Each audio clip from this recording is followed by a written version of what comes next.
नमस्कार। आज का टॉपिक है digestive system, human digestive system. Okay, सो डाइजेशन का अर्थ होता है कि जो कॉम्प्लेक्स चीजें हैं, जो बड़ी चीजें हैं, कॉम्प्लेक्स मॉलिक्यूल्स हैं, उनको सिंपल मॉलिक्यूल में ब्रेक करना। सिंपल में ब्रेक करने का क्या मतलब है? फॉर एग्जाम्पल, आपने रोटी खाई, रोटी कॉम्प्लेक्स मॉलिक्यूल था, एक बड़ा सा चीज था जो कि आपकी इंटेस्टाइन से, है ना, मान लेते ये आपकी इंटेस्टाइन है, आपकी इंटेस्टाइन से ये ब्लड में एब्जॉर्ब होता है। जो खाने के पार्टिकल्स होते हैं कहां पे एब्जॉर्ब होते हैं? ब्लड वेसल्स, है ना, इसकी जो इंटेस्टाइन के चारों तरफ ब्लड वेसल्स होती है, उसमें ये न्यूट्रिएंट्स जो होते हैं, खाने में जो पौष्टिक तत्व होते हैं, वो ब्लड में एब्जॉर्ब होते हैं। लेकिन आपने रोटी खाई, रोटी थोड़ी एब्जॉर्ब हो जाएगी। तो रोटी जो कॉम्प्लेक्स चीज है, कॉम्प्लेक्स कार्बोहाइड्रेट्स है, उसको सिंपल फॉर्म में कन्वर्ट करना, जो कि ब्लड में एब्जॉर्ब हो सके, आपके बॉडी में एब्जॉर्ब हो सके। ठीक है, इस ब्रेकडाउन को, कॉम्प्लेक्स से सिंपल बनाने को बोलते हैं डाइजेशन। ओके, मेनली जो आप चीजें खाते हैं वो होती हैं कार्बोहाइड्रेट्स, जो आपको एनर्जी देती हैं। ओके, जैसे रोटी, चावल वगैरह। तो कार्बोहाइड्रेट जब ब्रेक करते करते करते, कई स्टेप्स में ब्रेक करते करते, वो लास्ट में सिंपलेस्ट फॉर्म जिससे वो एब्जॉर्ब हो सकता है वो है ग्लूकोज या फ्रक्टोज। ओके, जो ग्लूकोज है वो आपके ब्लड में एब्जॉर्ब हो जाता है। इसी तरह जो प्रोटीन्स होती हैं, है ना, body building food, protein, egg white आपने खा लिया, वो कई स्टेजेस में ब्रेक, कैसे कैसे ब्रेक होता है वो सेपरेट टॉपिक है। तो प्रोटीन सिंपलेस्ट फॉर्म में जो एब्जॉर्ब होता है वो एब्जॉर्ब होकर बनता है अमाइनो एसिड। प्रोटीन्स किसके बने होते हैं? अमाइनो एसिड्स के। वो ब्रेक डाउन होता है इसमें। तीसरा होता है, आप खाते हैं फैट्स। जो फैट्स होता है वो ब्रेक डाउन होता है फैटी एसिड्स में। ओके, और ये आपकी बॉडी में एब्जॉर्ब होता है। ठीक है, तो इसका इन चीजों में कन्वर्जन, इस प्रोसेस को बोलते हैं, बहुत लंबा प्रोसेस होता है, लेकिन सिंपल फॉर्म में इस चीज को बोलते हैं डाइजेशन, ताकि ये आपका एब्जॉर्ब हो सके आपकी बॉडी में। जो डाइजेशन हुआ वो फिजिकल डाइजेशन, फिजिकल प्रोसेस, मतलब जो आपको दिखता है, जैसे आपने रोटी का टुकड़ा मुंह में डाला, उसको चबाया, that is physical breakdown of big thing into small small particles, है ना, वो भी डाइजेशन का एक हिस्सा है। और होता है केमिकल क्या होता है? जब उसमें बॉडी के केमिकल्स, बहुत सारे उसमें एंजाइम्स उस फूड पे पड़ते हैं, केमिकल ब्रेकडाउन होके, इस केमिकल रिएक्शंस होती हैं बहुत सारी, उनसे वो चीजें कन्वर्ट होके सिंपल चीजों में कन्वर्ट हो जाती हैं ताकि वो एब्जॉर्ब हो सके। तो दोनों का बहुत ही इंपॉर्टेंट रोल है, फिजिकल और केमिकल। जब तक फिजिकली उसे ब्रेक नहीं करेंगे तब तक वो डाइजेस्ट केमिकली नहीं होगा। फॉर एग्जाम्पल, कभी कभी हम देखते हैं छोटे बच्चे होते हैं, वो कोई चीज बिना चबाए ऐसे निगल लिया, खाने पीने की चीज बिना चबाए निकल गए, और वो उनके जो स्टूल पास करते हैं तो उसमें वो वैसे का वैसे ही बाहर निकल जाता है, क्योंकि उस पर डाइजेस्टिव एंजाइम, जो केमिकल्स थे बॉडी के, वो एक्ट कर ही नहीं पाए, क्योंकि फिजिकली वो ब्रेक हुआ ही नहीं था। ठीक है, तो ये छोटी छोटी चीजें हैं, इन पे ध्यान रखें, फिजिकल और केमिकल। फिजिकल में आप, मैंने बताया, मुंह दांत से भी चबाते हैं, प्लस आपके जो गट होती है, जो आपका ये एलिमेंट्री कनाल होती है। अब देखिए, एलिमेंट्री कनाल एक बहुत ही इंपॉर्टेंट सी चीज आती है यहां पर। एलिमेंट्री कनाल, आपके मुंह से जो आपने खाना खाया, ओके, वो होता हुआ, स्टमक से होता हुआ, इंटेस्टाइन से पास होता हुआ, लास्ट में आपका यहां पे एनस से बाहर निकल जाता है। ठीक है, तो यहां से, माउथ से, ये यहां से शुरू, पूरा कनाल जो पूरी होती है, इसकी लंबाई होती है 9 मीटर पूरा। ये 9 मीटर की कनाल यहां से शुरू होके एनस तक को, इसको बोलते हैं एलिमेंट्री कनाल। एलिमेंट्री कनाल मतलब एलिमेंट्री पाइप। ये याद रखें, एलिमेंट वाला नहीं, एलिमेंट, ELEMENT, ये एलिमेंट वाला एलिमेंट्री नहीं है, ALI एलिमेंट्री है। एलिमेंटस का मतलब होता है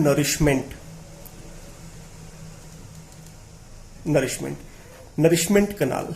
ठीक है, तो जो एलिमेंट्री कनाल है, नरिशमेंट कनाल है, ये आपके बॉडी को पौष्टिक तत्व प्रोवाइड करती है। जब तक खाना आप मुंह के अंदर डाल के एलिमेंट्री कनाल में पहुंचा नहीं देते, नरिशमेंट कनाल, ओके, एलिमेंट्री कनाल, तब तक आपकी बॉडी को पौष्टिक तत्व या पोषण नहीं मिलेंगे।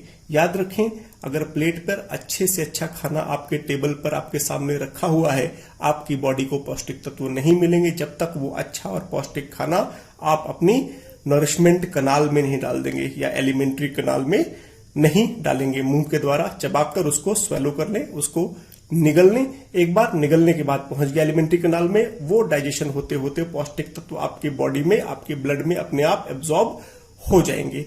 एक और चीज यहां पर याद रखें कि जो आपका माउथ जो मुंह होता है उसमें सलाइवरी ग्लैंड्स होते हैं। ओके, जो सलाइवा उसको चिकना करते हैं, आपको गीला कर देते हैं खाने को, ताकि उसको अब जब आप स्वेलो करो तो चिकनाहट से वो खाना नीचे आपकी एलिमेंट्री कनाल में आराम से पास हो सके। एक और चीज होती है लाइसोजाइम्स।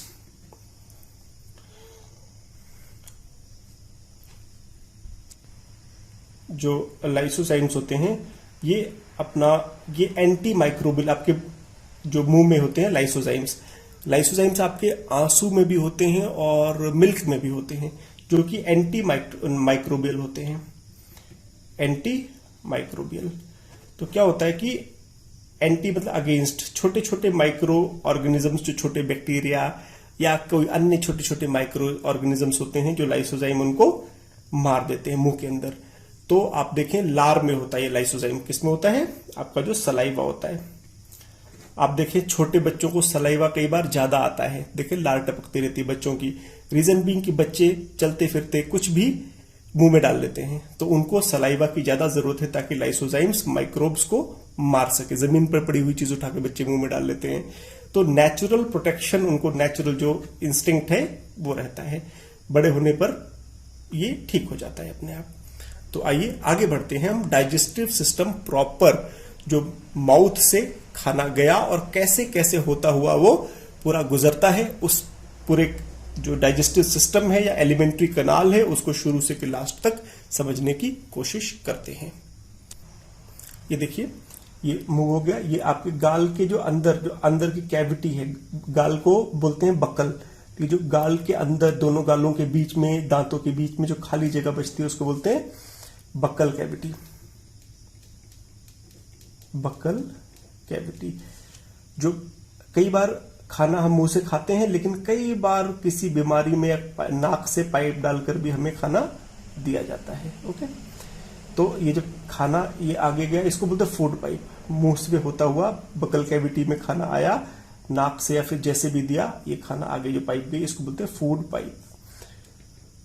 फूड पाइप या इसको ईसोफेगस भी कहते हैं, ईसोफेगस।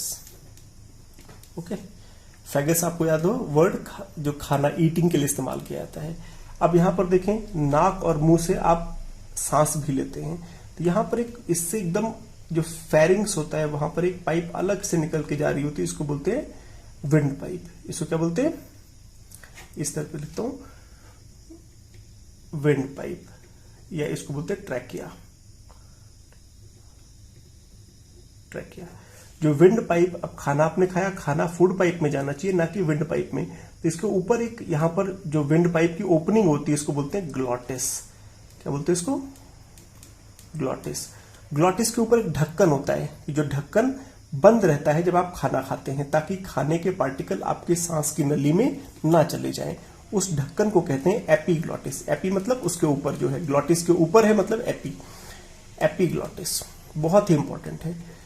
जब हम खाना खाते खाते हंस रहे हों या खाना खाते समय बात कर रहे हों, तो कई बार होता है हमें खांसी आती है बहुत जोर। खांसी क्यों आती है? क्योंकि खाने का कोई छोटा सा पार्टिकल हमारी विंड पाइप में गलती से चला गया होता है, खांसी से वो बाहर निकल जाता है।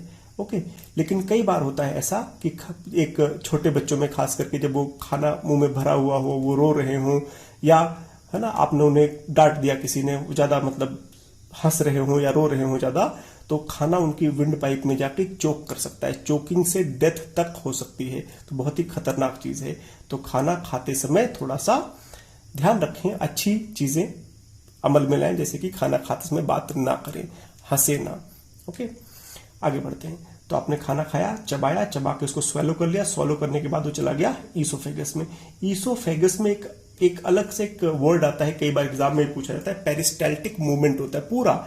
एलिमेंट्री कैनाल मैंने बताया, एलिमेंट्री कैनाल मुंह से शुरू होकर एनस तक रहती है, तो यहां से एलिमेंट्री कैनाल का पहला हिस्सा है आपका इसोफेगस। इसमें एक मूवमेंट होता है, इसको बोलते हैं peristaltic movement. Peristaltic movement, peristaltic movement क्या होता है? पेरी मतलब आपने देखा होगा पेरीफेरी, पेरीफेरी मतलब चारों तरफ का, या पेरीमीटर मतलब बाहरी हिस्सा। तो और स्टैल्टिक मतलब कंस्ट्रिक्शन मतलब दबाव पड़ना, मतलब चारों तरफ से, है ना, पेरीमीटर या पेरीफेरी पे चारों तरफ से दबाव पड़ना। मतलब इस पाइप में खाने को पर्टिकुलर डायरेक्शन में भेजने के लिए एक मूवमेंट होती है, उसमें दबाव पड़ता है। जैसे फॉर एग्जांपल ये पाइप है जिसमें कुछ भरा हुआ है, इसको मैं अगर इधर से ऐसे दबाता हुआ ऐसे आगे की तरफ पुश करूंगा तो आगे के सामान पूरा बाहर निकल जाएगा। इस तरह के मूवमेंट को जो एक ही डायरेक्शन में हो, इसको बोलते हैं पेरिस्टाल्टिक मूवमेंट। ओके, जो पेरिस्टाल्टिक मूवमेंट होता है वो इंश्योर करता है कि खाना आपका जो आपने खाया वो फूड पाइप से होता हुआ कहा जाएगा स्टमक में। ये आपका स्टमक में खाना पहुंच गया। स्टमक जे शेप, ऐसे स्ट्रक्चर होता है जे शेप का, तो ये स्टमक में आ गया खाना। याद रखें पेरिस्टाल्टिक मूवमेंट की वजह से ही खाना ऐसे इस डायरेक्शन, चाहे आप लेट के खाना खा रहे हो तब भी ऐसे ही जाएगा। लेकिन अगर आप सर के बल उल्टा हो जाए और आप खाना निगल लें तो आपका खाना तब भी ऊपर की दिशा में आपकी पेट की तरफ जाएगा, ग्रेविटी से नीचे की तरफ नहीं आ जाएगा। तो ये हो गया पेरिस्टाल्टिक मूवमेंट। खाना आया और यहां पर आपके स्टमक में चला गया। यहां पर खाना स्टमक से एसिड काफी होता है, बाहर ना निकल जाए, तो यहां पर एक स्पिंक्चर होता है ना। स्पिंक्चर मतलब एक हार्ड मसल का सर्कुलर मसल्स का एक वाल्व टाइप का होता है। ओके, स्पिंक्चर होता है जो कि खाने को वो बंद हो जाता है। स्पिंक्चर बंद ऐसे हो जाता है, तो बंद होता है तो खाना बाहर नहीं जा पाता। जब खाना वापस यहां से प्रेस करता है इस पेरिस्टाल्टिक मूवमेंट तो फिर से खाना पेट में आ जाता है, लेकिन वापस नहीं जाता, वन वे मूवमेंट होता है। वापस तभी जाता है जब आप वॉमिटिंग करें। वॉमिटिंग में क्या होता है? एंटी पेरिस्टाल्टिक मूवमेंट, मतलब पेरिस्टाल्टिक मूवमेंट अपोजिट हो जाता है। जब आप कोई चीज पॉइजनस हो जाए या कोई फूड पॉइजनिंग हो जाए, गंदी चीज खा ले या मन खराब हो जाए, तो ये पेरिस्टाल्टिक मूवमेंट अपोजिट हो जाता है। दिमाग में कई बार कुछ इम्बैलेंस होने से भी हो जाता है, सरदर्द बहुत ज्यादा होने से भी वॉमिटिंग हो जाती है, तो एंटी पेरिस्टाल्टिक ऊपर की तरफ हो जाता है मूवमेंट। तो सर्कुलर मसल का होता है, ये स्पिंक्चर होता है ना। हम इसको थोड़ी देर बाद में पढ़ते हैं। फिर जब खाना यहां से निकलता है, फिर स्टमक में रहने के बाद एक ऐसे छोटी सी ट्यूब ऐसे कॉइलिंग ऐसे हो जाती है। ओके, यहां पे अब यहां से खाना ये इंटेस्टाइन शुरू हो गई। ये स्टमक था, यहां पे इंटेस्टाइन शुरू हो गया। जो स्टमक जो था ये वाला हिस्सा, स्टमक के 3 हिस्से। सबसे पहला हिस्सा होता है फंडस, उसके बाद आता है कार्डियक स्टमक। कार्डियक वर्ड हमेशा हार्ट के लिए आता है, लेकिन यहां पर कार्डियक स्टमक का भी एक कार्डियक हिस्सा होता है, कार्डियक स्टमक। तीसरा हिस्सा होता है बॉडी, स्टमक का बॉडी, और लास्ट हिस्सा होता है पाइलोरिक स्टमक। तो इन चारों को मिलके फंडस, कार्डियक, बॉडी और पाइलोरिक मिलके आपका बनता है स्टमक। जब आप स्टमक को डिटेल में पढ़ेंगे तब इन हिस्सों के अलग अलग क्या काम होते हैं वो डिटेल में देखेंगे। जो सर्कुलर मसल का यहां पर जो स्पिंक्चर है जो बंद करता है, खाना को ऊपर जाने से रोकता है, इसको बोलते हैं कार्डियक स्पिंक्चर। क्या बोलते हैं इसको? Cardiac sphincter.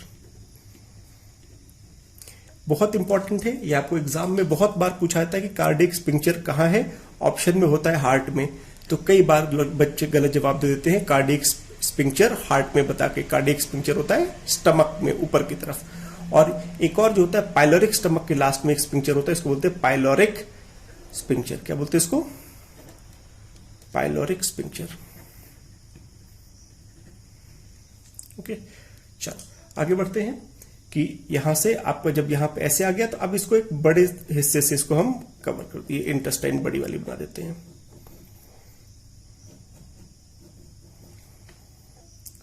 ये आपका छोटे स्मॉल इंटेस्टाइन, ये बड़ी इंटेस्टाइन है, लार्ज इंटेस्टाइन। लार्ज इंटेस्टाइन का ये हिस्सा लास्ट में ऐसे छोड़ देंगे खुला, यहां से आपको स्मॉल इंटेस्टाइन से जुड़ेगी, और यहां पे एक छोटा सा ऐसे हिस्सा बना के छोड़ते हैं। ये बाद में पढ़ेंगे, इंपॉर्टेंट है ये भी।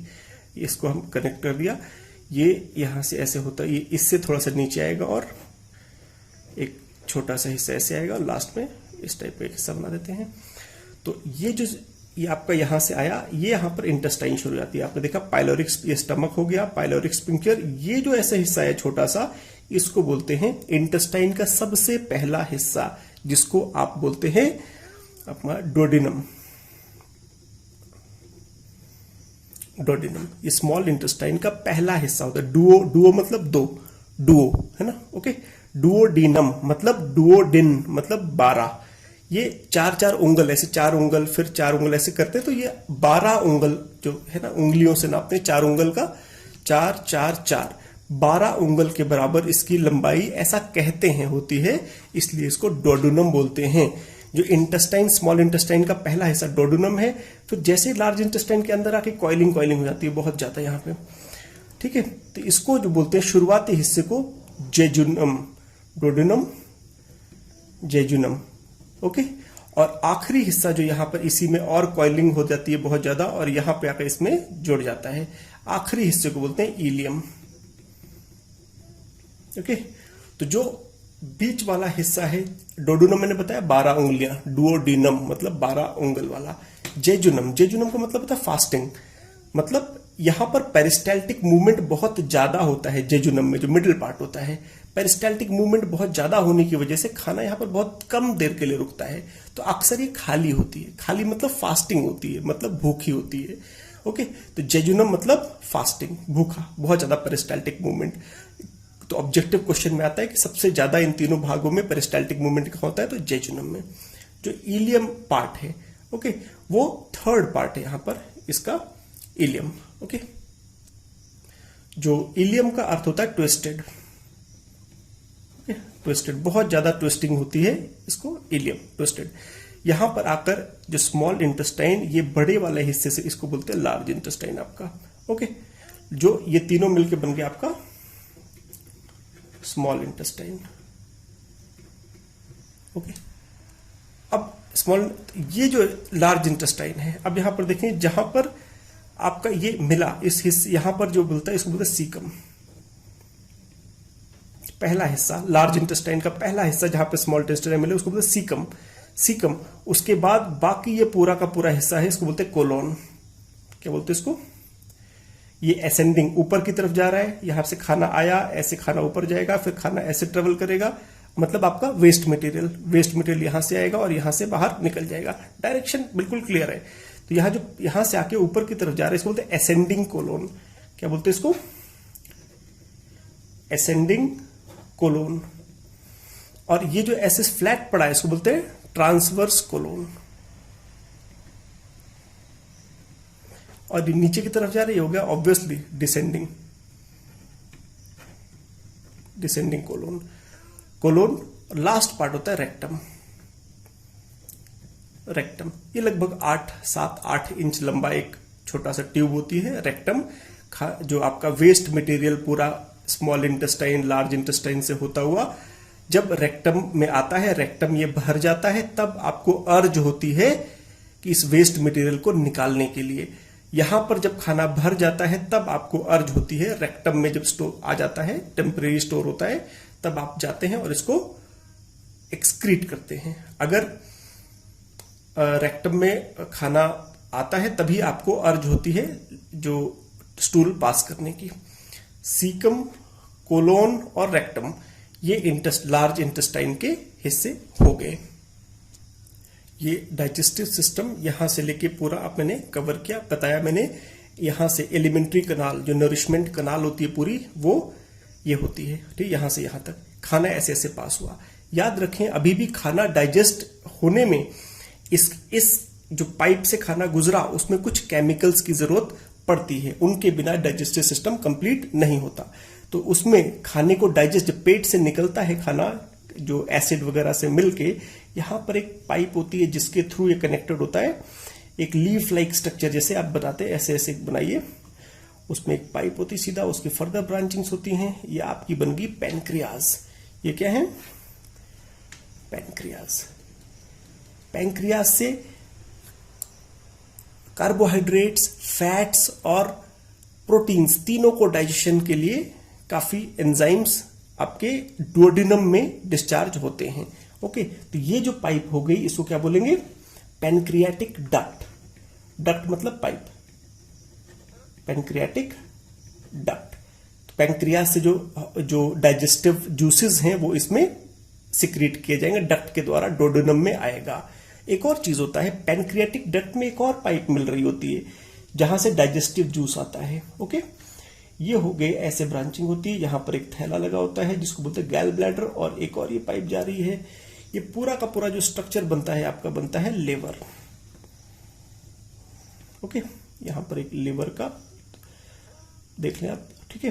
तो लिवर्स में बनता है लिवर, दिस इज बहुत इंपॉर्टेंट रोल है। लिवर, पैनक्रियास और यहां पर था सलाइवरी ग्लैंड। ये तीनों ग्लैंड्स होते हैं वो डाइजेस्टिव जूस सिक्रीट करते हैं, तब जाके डाइजेशन होता है।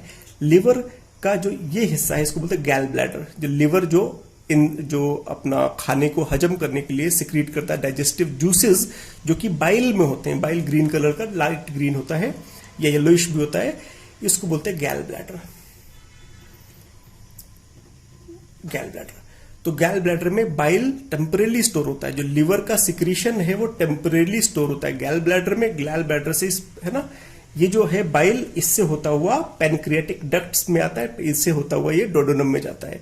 तो ये जो डक्ट होगी इसको क्या बोलेंगे, बाइल डक्ट। बाइल डक्ट, तो बाइल और आया यहां से, जो आपका पैनक्रियाटिक जो जूसेस है वो यहां से आए डोडेनम में, और डोडेनम में फिर डाइजेशन और ज्यादा हुआ।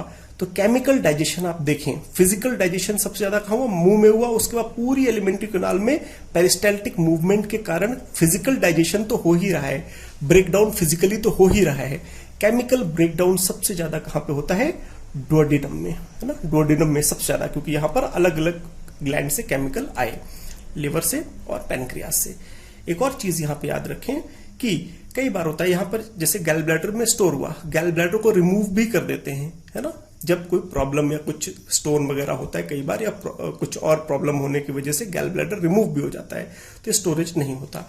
इसी प्रकार यहां पर, जहां पर आपका स्मॉल इंटेस्टाइन लार्ज से मिलती है सीकम, सीकम एक ब्लाइंड एंड होता है जिसकी एक ही ओपनिंग हो, उसको सीकम, है ना।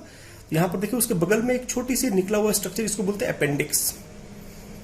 बहुत इंपॉर्टेंट है ये अपेंडिक्स जो है। ये जब इंसान पका हुआ खाना नहीं खाते थे, कच्चा वेजिटेबल्स, प्लांट्स ज्यादा खाते थे, तब ये अपेंडिक्स में कुछ ऐसे बैक्टीरियाज होते थे, कुछ ऐसा इसका रोल होता था सेलुलोज की डाइजेशन में। ओके, जो प्लांट प्रोडक्ट्स को डाइजेस्ट करने के लिए इसका रोल होता था। लेकिन आजकल इसका रोल इतना नहीं है, और ये एक वेस्टिजियल ऑर्गन, मतलब वेस्ट ऑर्गन है बॉडी के अंदर। तो कई बार कि खाना इसमें फंस जाता है, फंसने के बाद इसमें खाना सड़ जाता है, और इसमें बहुत ही भयंकर पेन होता है, और वो जो पेन होता है बहुत ही गंभीर होता है। उसकी वजह से इसको इमीडिएटली कई बार अपेंडिक्स को निकालना भी पड़ता है।